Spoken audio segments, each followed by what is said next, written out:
All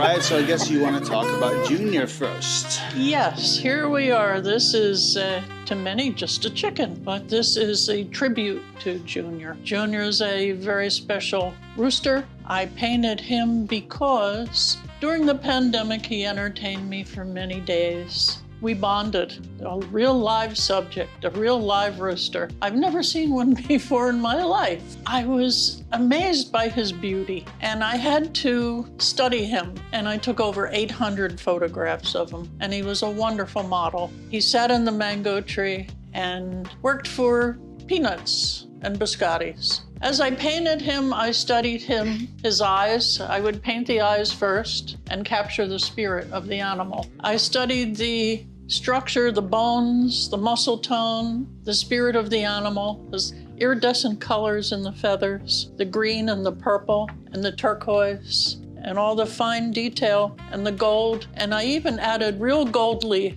up in the crown, in the little teeny feathers. That's the way to paint. If you're going to paint something, study beyond the tip of your nose. Study the touch, smell, feel, hearing, taste. Use all your senses to study your subject, and then you'll have a good result. You really have to become part of it. You have to feel it, which I did feel for Junior. He sat in the mango tree and he said, "Look at me, I'm here. I'm important too. I have a purpose and I have a right to be here." And he sits on his throne, that's a branch, and he's a very regal creature, as all creatures are. And if you're gonna paint a creature, feel the spirit. So there's Junior, and while I was doing this during the pandemic and he was keeping me good company, we got a phone call one day, and it was the Homeowners Association.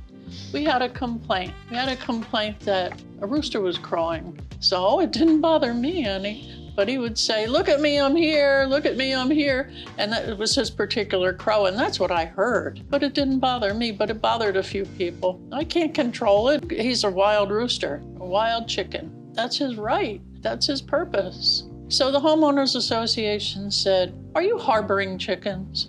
And we said, "Oh no, we're not harboring chickens," as though we were harboring fugitives, something terrible.